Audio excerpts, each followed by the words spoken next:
Esta noche hemos considerado que tengamos la Santa Cena, pero también después de la Cena del Señor, algunos testimonios de estos días pasados, las experiencias que han tenido algunos hermanos, y vemos que hay, mucho movimiento en el corazón y en la mente de los hermanos. Están todos muy tocados por el Señor, por la palabra que hubo, por el testimonio que hubo de nuestro hermano Páez. Y verdaderamente anhelamos de todo corazón que cada hermano o hermana tenga una experiencia más profunda con Dios hacia el futuro. Y entonces queremos esta noche también escuchar a algunos hermanos que nos van a contar algunas cosas que han experimentado. Dios tiene su manera, muchas veces, muy común en Él, en tenernos en ciertas circunstancias donde Dios ha hecho algo con algún hermano, con un siervo suyo, y esto produce en nuestras vidas, en la vida de la Iglesia, una nueva dinámica en el Espíritu. Hermanos, ahora vamos a meditar algo sobre la Cena del Señor, pero en la cual anhelo que sean ustedes los protagonistas y junto con ustedes también yo. Con respecto a la Cena del Señor. Y vamos a leer Mateo, capítulo 26, cuando Jesús instituye el momento de la cena. Lo que voy a decir ahora va a ser solamente algunos toques. ¿Por qué se celebra la Cena del Señor? Pero si bien van a ser pocas cosas las que voy a decir, pero tengamos en cuenta que es algo glorioso, es algo verdaderamente impactante cuando lo tomamos con mucha sinceridad, con mucho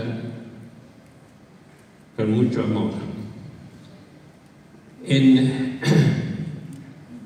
En capítulo 26 de Mateo, les dije, 26 de Mateo, versículo 26, dice: y mientras comían, Jesús hizo preparar la cena de la Pascua, recordando la libertad de Israel de Egipto, pero Él agregó algo a esta cena que lo tenemos para nosotros en nuestro tiempo.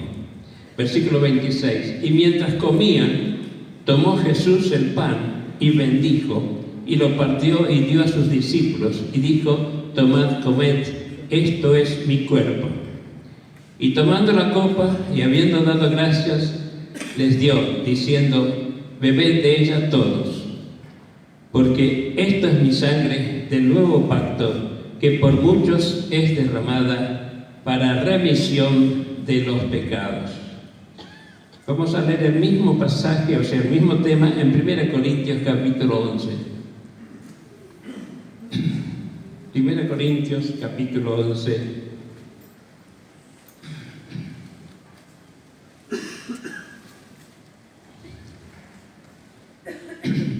Cuando Pablo habla a la iglesia de Corintio y lo que habla a nosotros ahora, describe también la Cena del Señor y agrega un detalle que ya en otros de los evangelios también lo dice, pero no lo dice en Mateo.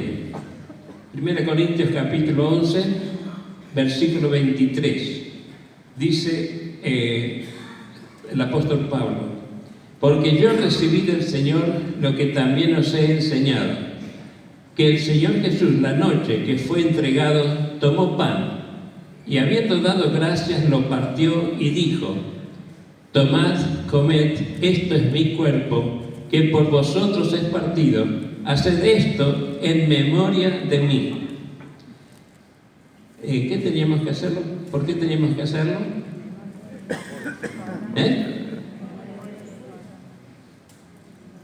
¿Tienen presente esto? En memoria de mí. Asimismo, tomó también la copa, después de haber cenado, diciendo: esta copa es el nuevo pacto en mi sangre. Haced esto todas las veces que la comiereis en memoria de mí.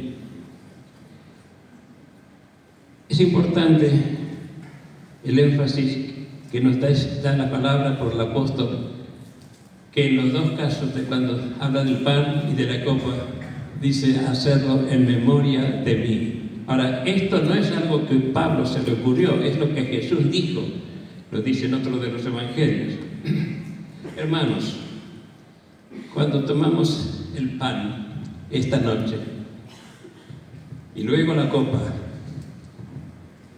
es muy importante que tengamos en cuenta qué es lo que estamos haciendo al tomar el pan y ponerlo en la boca y empezar a masticarlo. Es importante que cuando tomemos la copa y la bebamos, no es solamente un rico jugo de uva, sino que es la sangre preciosa de Cristo. Es decir, el Señor no es una transubstanciación que se cambia de vino en sangre, sino que es simbólicamente, es la palabra que nos muestra Jesús, que así cuando comemos el pan, comemos su cuerpo, y cuando tomamos la copa, bebemos de su sangre. Pero en ese acto, en ese momento, hermanos, no puedo estar distraído. En ese momento no puedo estar hablando con nadie. En ese momento tengo que estar concentrado con mi Señor, que se representa en ese pan y en esa copa, porque Él nos dijo que lo tengo que hacer en memoria de mí. Y esa memoria, ¿qué es? Es cuando el Señor Jesucristo pagó nuestros pecados en la cruz del Calvario y dio su sangre cuando le atravesaron su costado. No es un hecho común, no es un rito meramente espiritual, es una operación gloriosa si nosotros lo tomamos seriamente.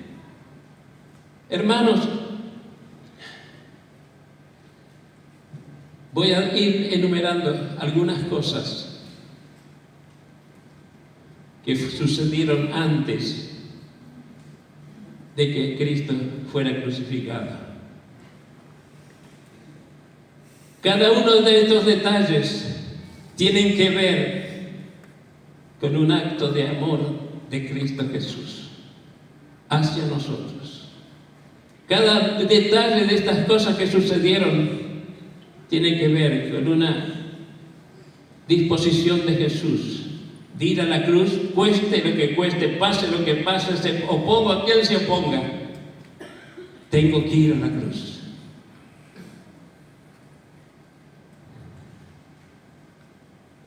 Y lo digo en representación de todos ustedes. Jesús tenía entendido, tengo que ir, si no Cacho no puede estar en Casero y Carrego el domingo a la noche. ¿Puedes decirlo para vos? ¿Puedes pensar esto para ti? Hermanos,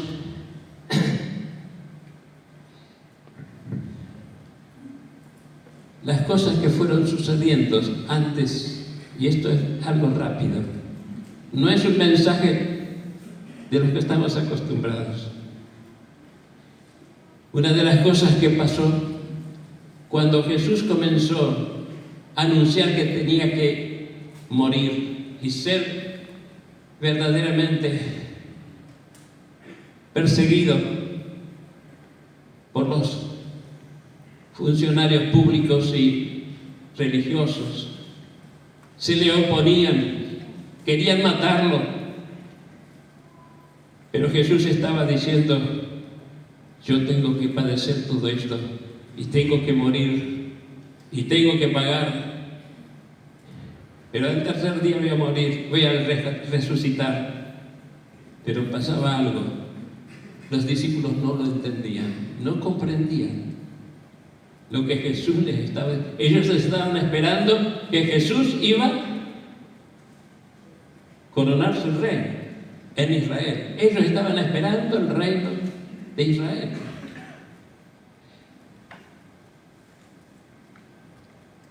No está en Mateo, pero Mateo 16, ¿no es cierto? No lo lean. ¿Se acuerdan? Cuando Jesús empezó a decir que tenía que sufrir de todos los hombres, ahí hubo alguien que quiso persuadirlo y reconvenirle, diciendo: no, ¿qué vas a hacer? No sabemos, la Biblia nos dice exactamente las palabras que Pedro le dijo a Jesús. Pedro lo apartó a Jesús a un costado y le habló y dice: pero ¿cómo vas a morir? ¿Qué vas a hacer? No sé qué le habrá dicho, no puedo entender. El resto de los discípulos estaban en el otro lado. En ese momento, ¿qué hizo Jesús? Cuando Pedro trató de persuadirlo de que no fuera a la muerte, no se dejara agarrar. Ya se había desprendido de ellos varias veces. Cuando lo quisieron agarrar, él se escapó. Jesús tenía poder para librarse de ellos. Y Pedro quería convencerlo: no te dejes. ¿Saben lo que hizo Jesús? Se dio vuelta y dijo: Pedro, y le dijo a Pedro: Satanás, vete de mí. No pones la mira en las cosas de Dios, sino en las de los hombres.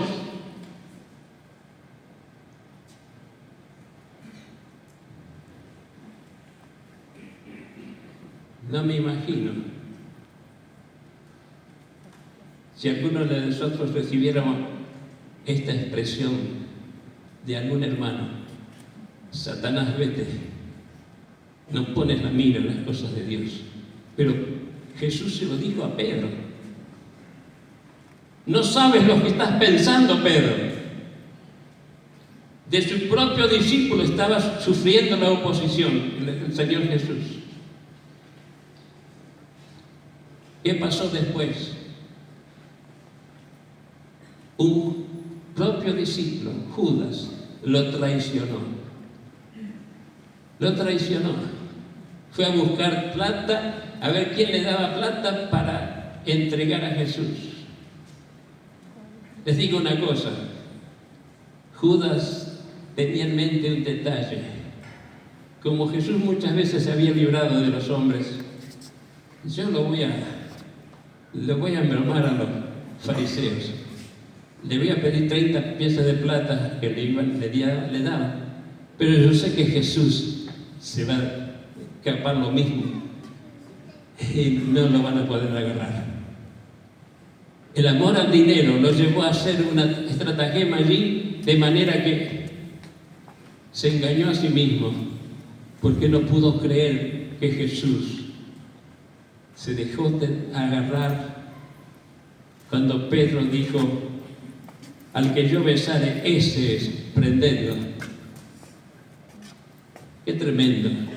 Un discípulo de él lo traicionó. ¿Se dan cuenta lo que Jesús hizo?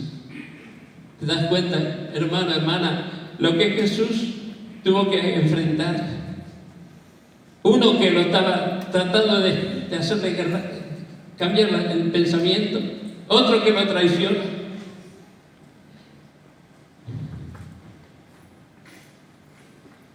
La otra cosa que él sufrió.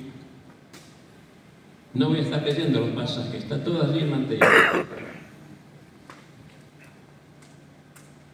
Pilato sabía que lo que estaban tratando de hacer los fariseos y todos los emisarios, vamos a decir así, religiosos, lo querían hacer matar a Jesús porque tenían envidia de Jesús, porque todo el pueblo se iba detrás de él y a ellos no les llevaban el apunte. Entonces quisieron verdaderamente, de alguna manera, librarse de ellos. O sea, la envidia los llevó a la gente, lo dice claramente en la Escritura. No cita el pasaje, pero ahí Mateo está. Librarse de Jesús. Cuando Pilato tiene que enfrentar esta situación, se da cuenta que era una mantufia de parte de los religiosos que querían deshacerse de Jesús. Entonces, ¿pero qué mal ha hecho?, dijo Pilato. No hizo ningún mal.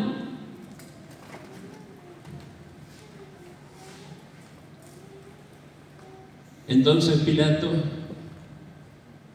dice, voy a hacer algo. Todas las veces que se celebraba esa fiesta, en aquel entonces libraban a alguien de la cárcel, lo que el pueblo pedía.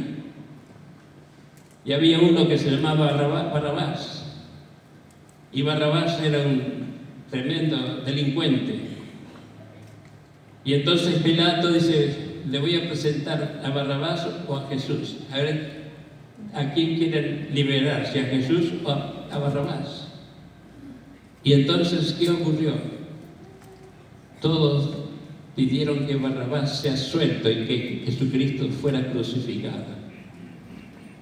Todo esto estaba sucediendo en esos días, en esas horas. Jesús estaba enfrentando todas estas advertencias, estas oposiciones.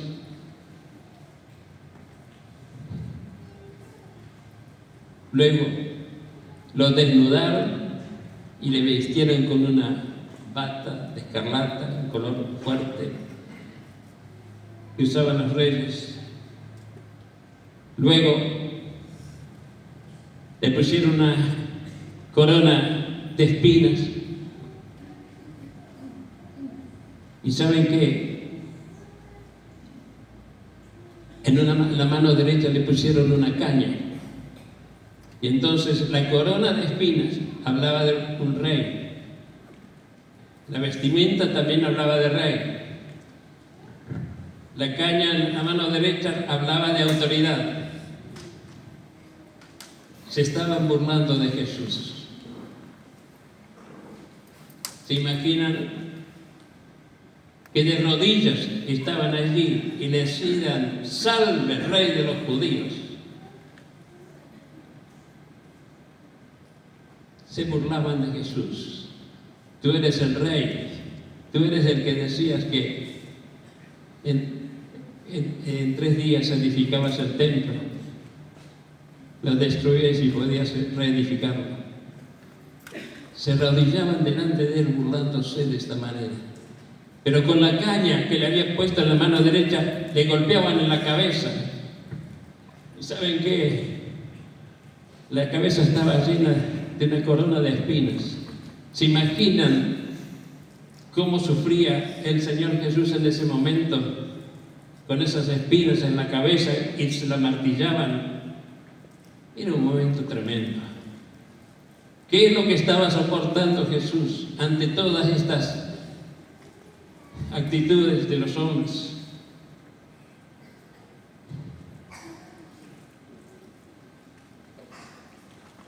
Le escupían, lo golpeaban. Todo esto hizo Jesús antes que fuera a la cruz. ¿Pensaste en esto, hermano, alguna vez?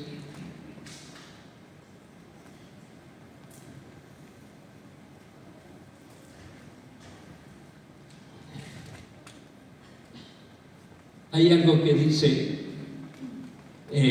Isaías 53:5, si lo quieren anotar después lo leen. Isaías 53:5, esa parte profética con respecto a Jesús. Y dice en ese versículo que fue herido por nuestras rebeliones y molido por nuestros pecados. Hermanos, heridos ya lo sabemos, nos damos cuenta, pero molido por nuestros pecados.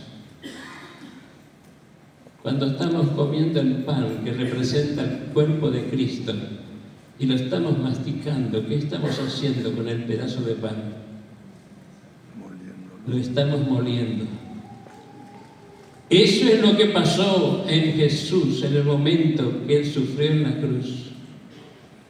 Su cuerpo fue molido interiormente.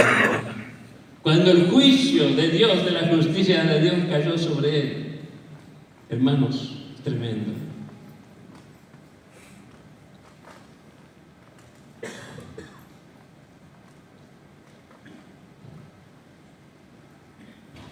Los ladrones le injuriaban. Primero los dos, después uno se arrepintió y le dijo al otro: mirá, nosotros padecemos correctamente por nuestras obras, nuestros hechos, pero este que está aquí al lado nuestro es justo, él nunca hizo nada malo. Estaba arrepentido uno de los ladrones, uno de los delincuentes, y le dijo a Jesús que tuviera en cuenta cuando viniera en su reino. ¿Qué le dijo Jesús en ese momento? De cierto te digo que hoy estarás conmigo en el paraíso. Ahora, todas estas adversidades que Jesús estaba sufriendo, hermanos, cuando tomamos el pan y la copa, debe ser algo que debe fluir en nuestros pensamientos, en nuestro corazón. Lo que tú hiciste, Señor, es tremendo, lo que hiciste por mí.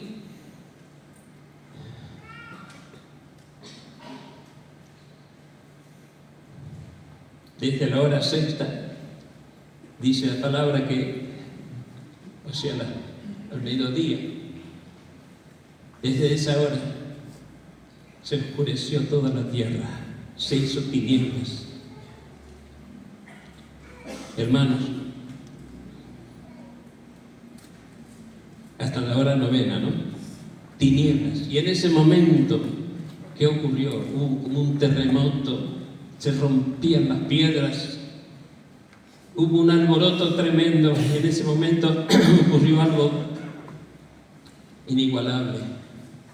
Muchos de los justos que habían muerto fueron resucitados de la tumba y aparecieron en la ciudad.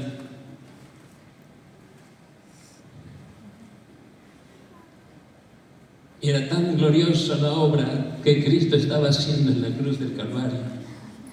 Era tan glorioso su amor, su entrega, el soportar todos estos sufrimientos por vos y por mí, que los que estaban allí cuidando de Él tuvieron que decir: verdaderamente este era el Hijo de Dios.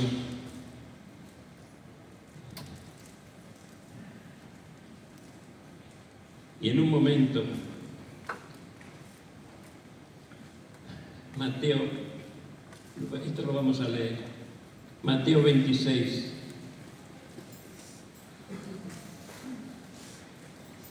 Versículo 46.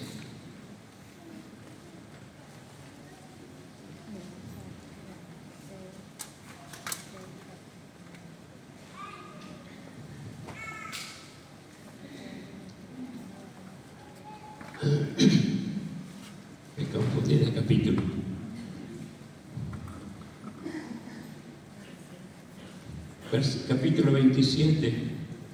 Capítulo 27, versículo 46.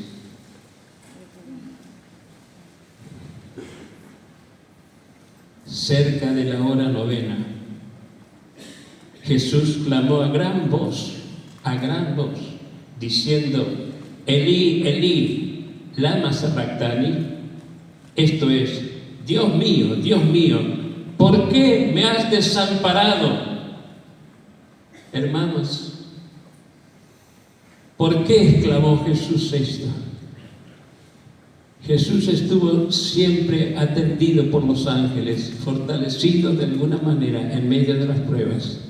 Pero en el momento que ya culminaba el sacrificio y iba a morir definitivamente, tuvo que ser abandonado por el Padre, por los ángeles, porque tenía el sacrificio que Jesús tuvo que hacer, tenía que ser realmente de un hombre. Él era un hombre sin pecado, pero era un hombre, y él tenía que quedar solo ante la justicia de Dios para cumplir el ministerio de la restauración de nuestras vidas.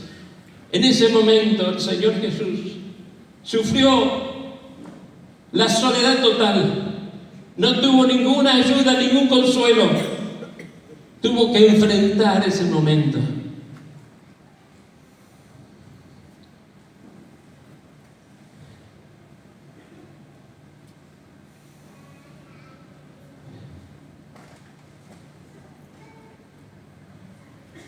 Y luego terminó, versículo 50. Mas Jesús, habiendo otra vez clamado a gran voz, entregó el Espíritu. Murió. Hermano, cuando tomo el pan y voy a comer de él, debo pensar en lo que Jesús hizo por mí. Debo pensar en lo que Él hizo a favor mío. Lo que Él soportó, lo que Él enfrentó y estuvo dispuesto a perderlo todo para ganar la victoria en la cruz del Calvario. Si a esto le agregamos los 40 días y 40 noches que Satanás lo tentó en el desierto cuando el Espíritu Santo lo llevó allí para ser tentado por Satanás. 40 días y 40 noches. Y Jesús en ningún momento cedió a las tentaciones del diablo. Y no hay duda que le presentó prostitutas a Jesús, el diablo. Pero Jesús en ningún momento cedió. Todo esto hizo Jesús por mí y por vos, hermano. Cuando tomamos la copa, cuando tomamos el pan y la copa, pensemos en esto, en una entrega total a nuestro Señor, como Él se entregó totalmente por nuestras vidas.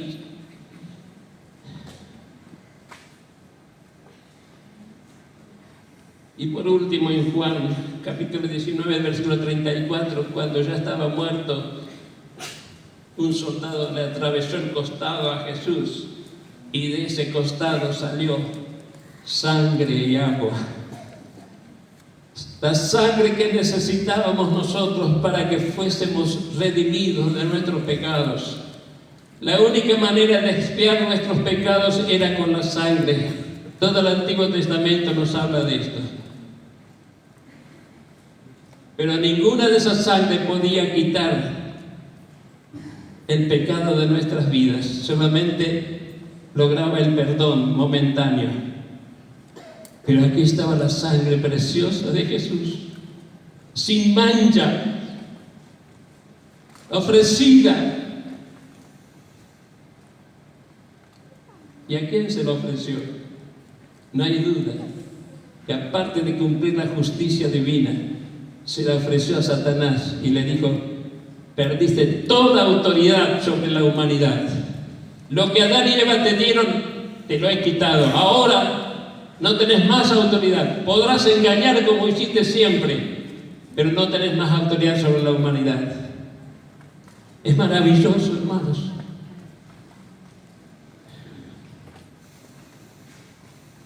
Hermanos, no hace falta leer otro pasaje, pero otro versículo. Pero al tercer día Jesús resucitó. Amén. Alabado sea el Señor. ¿Estás contento por la salvación, hermano?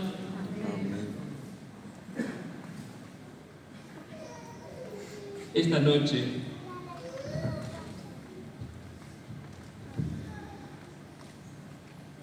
podemos, yo dije algunas cositas, pensaba que iba a ser más cortito, pero al fin parece que fue un mensaje. Pero gracias al Señor por este momento. Te digo, hermano, hermana, que ahora al tomar el pan,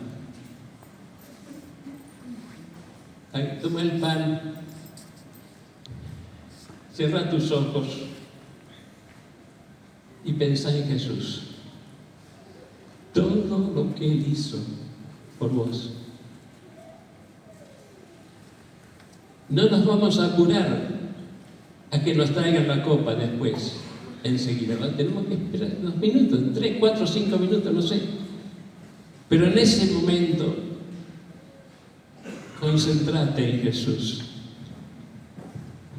Derrama tu corazón en la presencia del Señor, agradeciéndole todo lo que Él hizo por vos, por mí.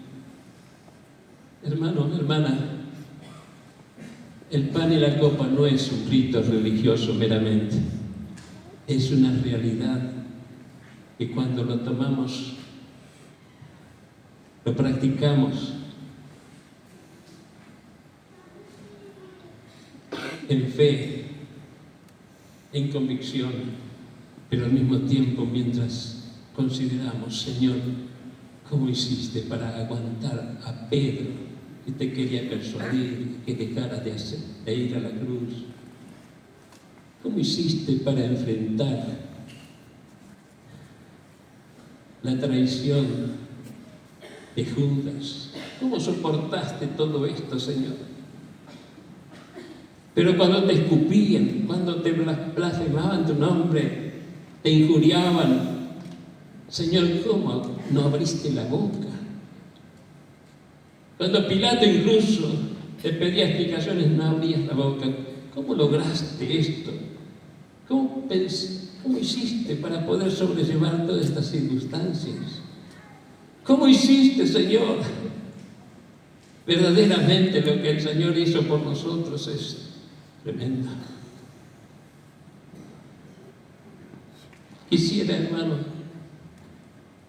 deseo de todo corazón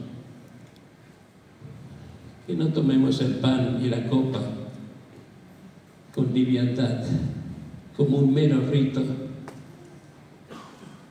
que practicamos. Es lo que el Señor dijo. Pero mientras tomamos el pan y la copa, estamos recordando el sacrificio de Jesús. Todo lo que Él tuvo que padecer para salvarme, para librarme definitivamente y librarme de la condenación en el infierno. Hermano, es una consagración que tiene que mantenerse todos los días.